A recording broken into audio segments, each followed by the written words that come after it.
Thank you, thank you. Appreciate it. I think I'll come down to this level so that I can stare the truth right down your throats. As Prince Harry so breathlessly whispered to Meghan Markle a week ago Saturday, "You look amazing. You look amazing. I am so lucky." It is a thrill for me to be here. You can't imagine. I am here with my trophy wife, Kelly. She works at the Pregnancy Resource Center, and you as a church have championed that center for so many years, so thank you for that. As thrilling as it is for me to be here with you, there is only one thing that gives me more excitement this morning, and that is to know that your pastor is with my people. I know they are going to be encouraged, and I know that God is going to be glorified as he shares some of your story from the past 9 months. It's incredible that it's been 9 months. Here we are at another one of those anniversary 9 months. 9 months since we watched that little insignificant storm just blow up before our eyes amazingly.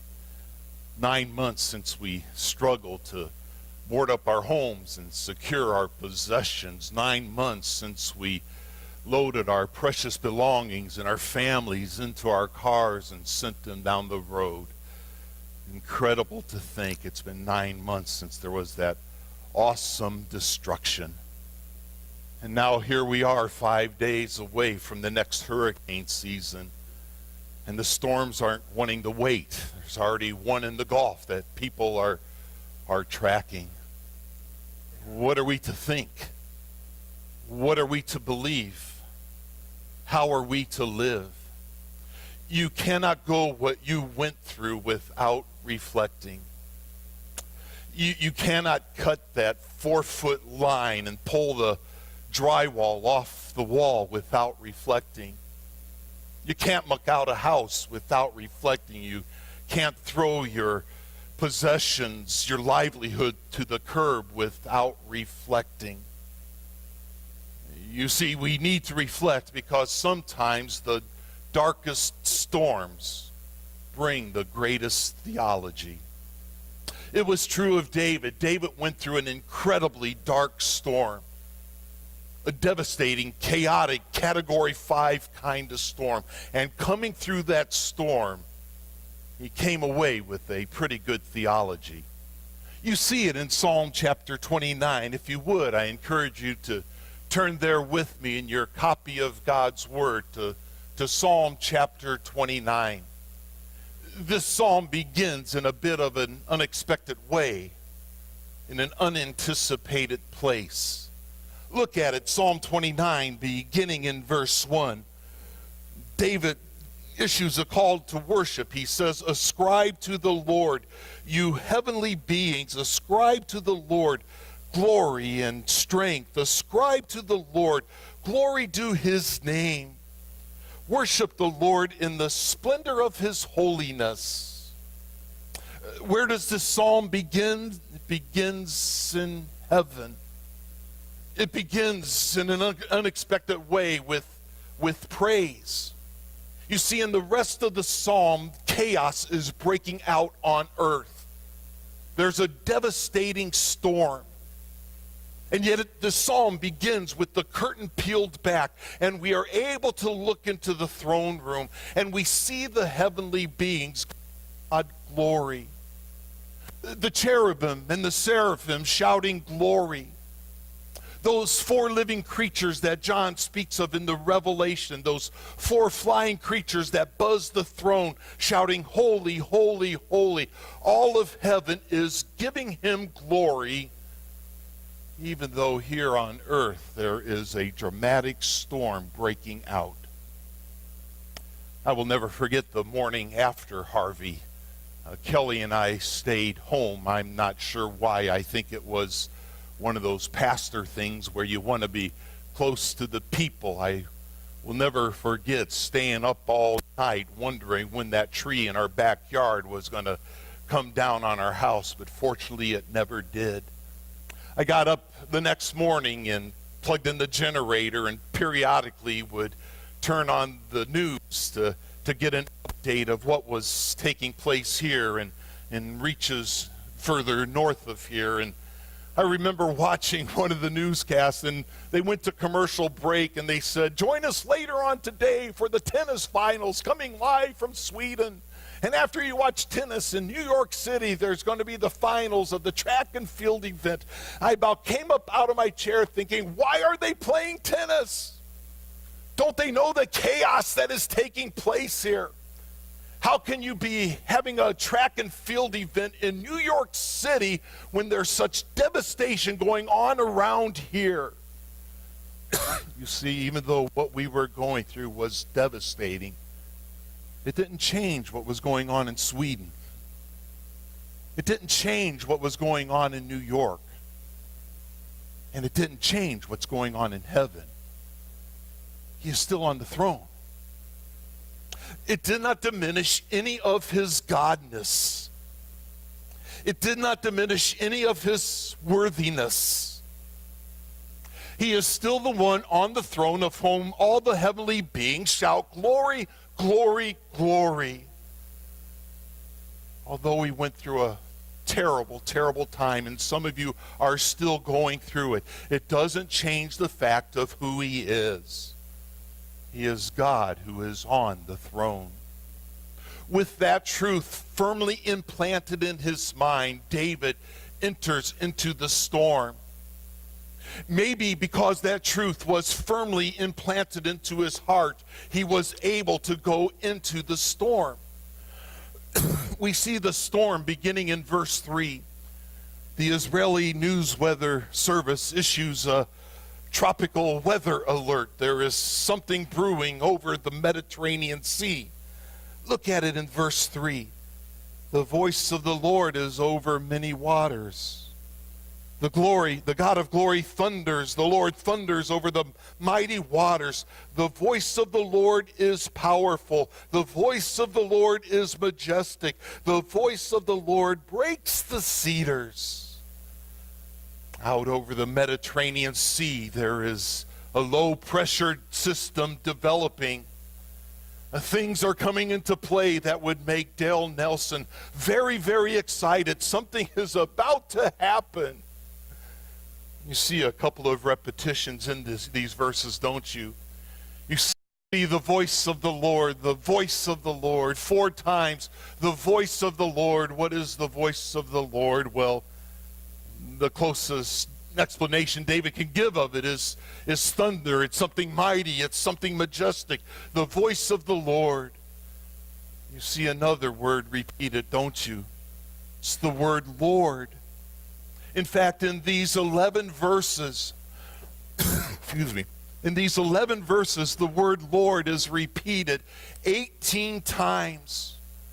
David wants us to understand that he is Lord. He is Lord. Despite the chaos, despite the destruction, he is Lord. The low-pressure system has developed over the Mediterranean Sea, and the storm begins to move to the east. Unlike our weather systems where the worst storms come from the east and move west, over in Israel, the worst storms would start in the west over the Mediterranean Sea and move east. The storm moves east and it soon makes landfall. You see it there in verse 5. The voice of the Lord breaks the cedars. Were any trees knocked over in Port Aransas? That was probably the biggest destruction we got in Corpus. The live oaks, the palm trees, the dirt dogwoods, the crepe myrtles, the Chinese tallows, the trees all knocked over. I spent quite a few days up in Rockport with a chainsaw, every man's dream. All the trees knocked over. The storm makes landfall and it breaks the cedars. The Lord breaks into pieces the cedars of Lebanon. The cedars of Lebanon were renowned for their size and their strength. They were the redwoods of the Mideast. It would take several men locking hands to be able to wrap themselves around the circumference of the trunk of one of these trees. They were mighty trees. And yet in this storm, these trees are splintered into toothpicks. Look at it in verse 6. He makes Lebanon leap like a calf and Syrian like a young wild ox. Lebanon is right north of Israel, as you know, and when the storm hits land, Lebanon begins to shake, rattle, and roll. Syrian is a mountain range in southern Lebanon, right at the Israel border. One of the most famous peaks in the mountain range is Mount Hermon. 4 years ago, my trophy wife and I were able to spend an extended time in Israel. We were there for 4 weeks working on an archaeological dig. She thought I was crazy. It was awesome. It was wonderful. Every morning we would wake up and see the sun rise over Mount Lebanon. An amazing, majestic, huge mountain, and yet this devastating Category 5 kind of storm causes it to shake, to dance around like a wild ox. The storm has made landfall. It makes a right-hand turn coming down the Jordan River Valley. Look at verse 7. The voice of the Lord strikes. That's the thunder. It strikes with flashes of lightning. You know what the rule is, that the lightning comes first, and then you wait for the thunder, and that tells you how far away you are from the worst part of the storm. Here, the lightning and the thunder are right together. David is sitting underneath the worst part of the storm. He's sitting underneath the cyclone. The storm has come from the west. It's made a southern turn, and it is passing right over his head. The storm continues its journey. It moves south. Look at it in verse 8. The voice of the Lord shakes the desert. The Lord shakes the desert of Kadesh. Where is Kadesh? It's about 50 miles south of Jerusalem. The storm continued south of Jerusalem, and it spun out over the barren desert. If David had a Channel 6 hurricane tracking map, he would have plotted the start of the storm over the Mediterranean Sea. It moved east, hitting landfall at Lebanon. It made a southern turn coming down the Jordan River Valley. It passed right over his head, and it continued south until it finally spun out. In verse 9, it's almost as if a CNN cameraman sticks the camera in David's face and says to David, what was the storm like? What was it like to be underneath the worst part of the storm? Look what David says in verse 9. The voice of the Lord, your text may say, twists the oaks, or your text may say, causes the calf to go into labor. I think that's a better translation of what's happening here. It causes the calf to go into labor. That often happens during one of these storms, doesn't it? Whether it's because of the low barometric pressure or maybe because of the fear, it often causes pregnant women to begin labor. A good storm is often better than a good dose of Pitocin. It causes the calf to go into labor. It strips the forest bare. And yet, despite all the devastation, despite all the chaos, despite all the ruin, in his temple, all cry, glory, glory, glory. You see, the storm did not change anything. The way the psalm began is still the way it is after the storm passes. The storm has passed, and now David is on the backside of the storm. Maybe he's taking the plywood off the windows, or picking up the branches in the front yard, or filing papers with the insurance companies, or coaxing the cat out from under the bed. The storm is over, and he's had some time to reflect and remember. Sometimes the darkest storms bring the greatest theology. David has some time to reflect and look at the theological understanding he comes to. Look at the two truths that become settled in his heart. Look at it in verse 10. The Lord sits enthroned over the flood. The Lord is enthroned as king forever. The Lord gives strength to his people. The Lord blesses his people with peace. This dark storm has reinforced 2 points of theology for David. Theological point number 1 is that God is in control.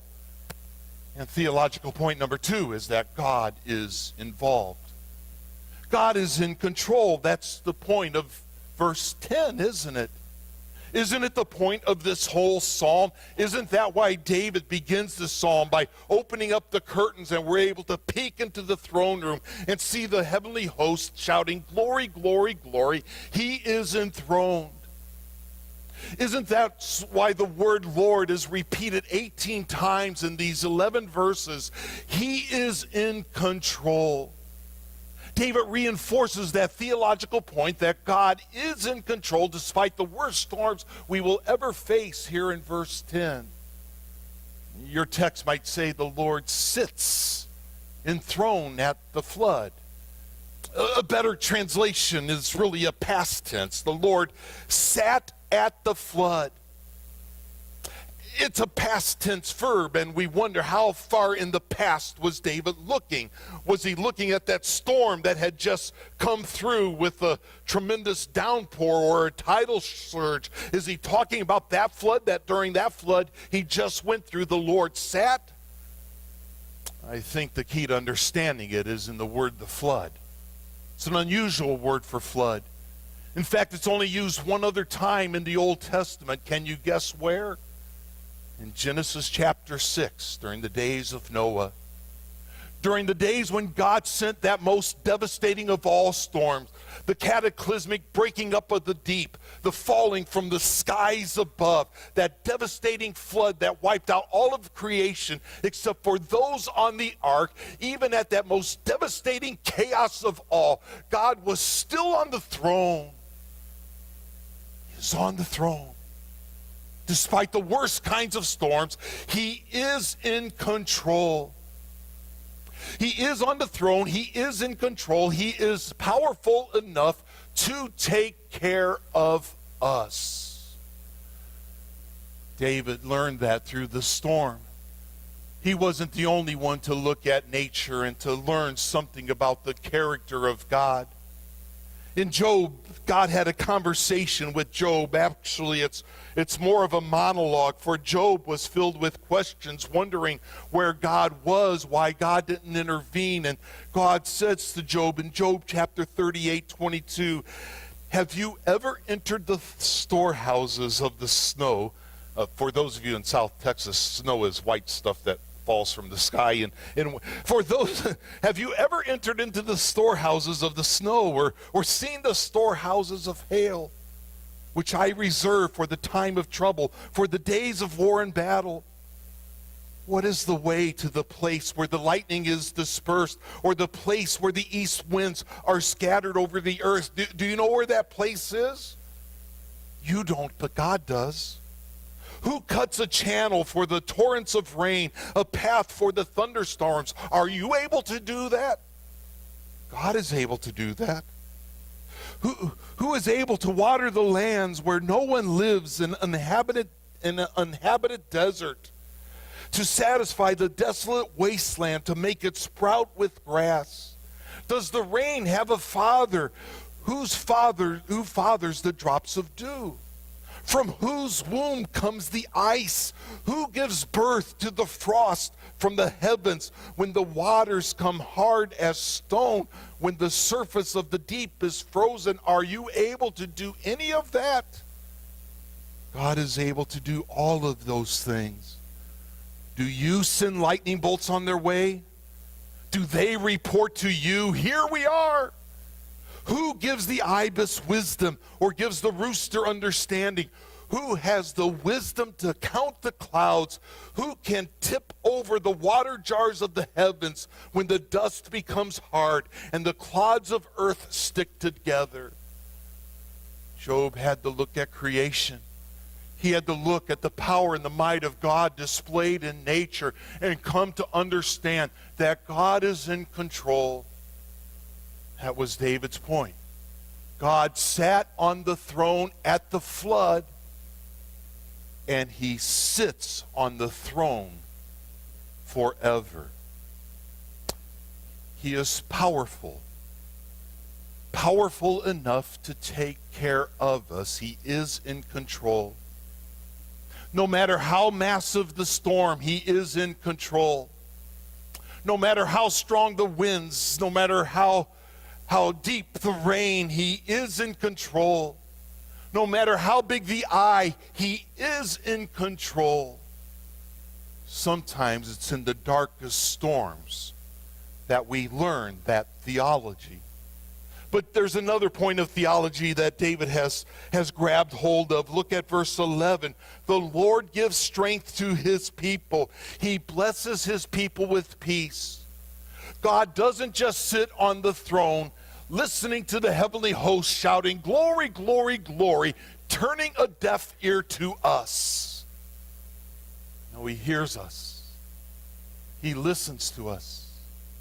And he blesses us with strength and peace.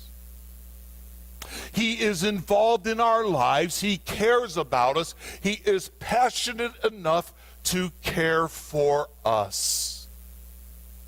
You see, not only is he powerful enough to take care of us, but he's passionate enough to care for us, giving us strength, giving us peace. He gives us strength even when hanging that Port A strong sign on your house just doesn't seem to do it. He gives us strength and he gives us peace. Sometimes in the darkest storms, we learn the greatest theology, that God is in control and God is involved. I told you it was just absolutely exciting for me to be here with you this morning. I am thrilled to be here. My first visit to the church was on a Monday morning. We stopped by Don Thrasher's house, and then we quickly came here. I suppose I was experiencing a bit of survivor's guilt, wondering how we could have survived this. And you could be so devastated. It didn't make sense. Just a small jog in the storm could have wiped us out. Why did God spare us? I wrestled with that question every time I drove up 361 and I passed that Island in the Sun United Methodist Church. It's not too far away from where we are, a building with similar construction, and yet every time I drove by it, even as recently as the Sand Fest, you could tell they were still working on it, trying to get it opened up again. I was thrilled this morning to drive by and see a sign out front, welcome back, they're open for business. But every time I drove by that church, I had to wonder, why not us? It could have easily been us. And so, accepting the fact that it wasn't us, I had to assume that God spared us for a reason. We wanted to embrace that reason. We knew he spared us for a reason far greater than passing out water bottles a couple of weekends and then going back to life as normal. Priority number one for us was you. For the first 3 to 4 weeks, we had people up here just about every day because we did not want you to miss a Sunday. This community needed a church. This community needed a pastor, and so we were working on William's house while we were working on your church as well. Because we wanted you to be that church in this community. We want William to be that pastor in this community. When people would want to turn to God and try to make sense of the dark storm, for you to be the ones. You were our first priority, and so it is such a delight to be here with you this morning. But after you were up and running, we realized that God spared us for a reason far greater than just passing out water bottles a couple of weekends. And so as a church, we said we're going to become a place of rest and refuge. And so pretty much ever since Hurricane Harvey passed, pretty much every week except maybe Christmas, there have been people staying at Bayshore. Groups from around the country, from California to Connecticut, from Minnesota to Georgia, work teams of volunteers from as many as over 100 to 10 people. They show up Sunday afternoon. They leave Friday morning. They show up Sunday afternoon. They turn our sanctuary into half cafeteria, half men's dormitory. They've taken a third of our nursery and turned it into a commercial kitchen. And every day they come to Port Aransas. They go to Aransas Pass. They go to Rockport and they work. But every night they come back to us and we feed them, we house them, we love them, we give them that place of refuge, that place of solace. I remember when we were working up here with a bunch of our teenagers, they were washing the bottom of these chairs. We had taken them outside to get in the sun so that they wouldn't mildew. We want the sun to dry them out, and they were washing off the bottoms of the legs, and one of the teenage girls said, "Isn't God great?"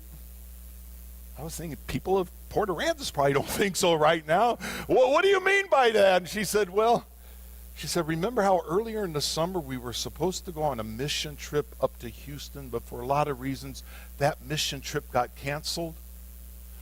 She said, well, we weren't able to go on that mission trip, so God brought a mission trip to us. Isn't God great? From her perspective, even in that dark storm, she was starting to develop some pretty good theology. You have been through an incredible time of chaos. I don't have to tell you that. You know it. I was surprised talking to CL before the service and all the troubles he is still going through, trying to work out all of that insurance stuff. That's incredible for me to understand what you are still going through. My prayer for you this morning is that in this dark storm, you would have an incredible theology. He is a God who is powerful enough to take care of you. And he is a God who is passionate enough to care for you. Let's go to him in prayer. Father, I thank you for my brothers and sisters here at First Baptist Port Aransas. I thank you for the way they have been willing to use their church and their facility even to assist another church, because people will be turning to you. People will need to hear about Jesus Christ. I pray for them as a church as they are still recapturing what they had before the storm. It's exciting to hear about the anchor groups getting going again. It's exciting to hear about some of the other ministries starting to get footing again. It's exciting to hear about what you are going to be calling them to do in the future. Father, may they go into the future with their feet firmly planted on this great theology from Psalm 29, a theology learned from Hurricane Harvey, that we have a God who is in control. We have a God who is involved in our lives, even in the darkest storms. Because sometimes those dark storms have nothing to do with the low barometric pressure. Sometimes those dark storms are a rebellious teenager or a distant spouse. Sometimes those dark storms are an angry coworker or a revengeful boss. Sometimes those dark storms are unexpected expenses and an unanticipated loss of income. That having gone through the dark storm of Harvey, they will be able to go through the other storms, knowing that you are powerful enough to care for them, and you are passionate enough to take care of them. In Jesus' name, amen. See you. Thank you, sir.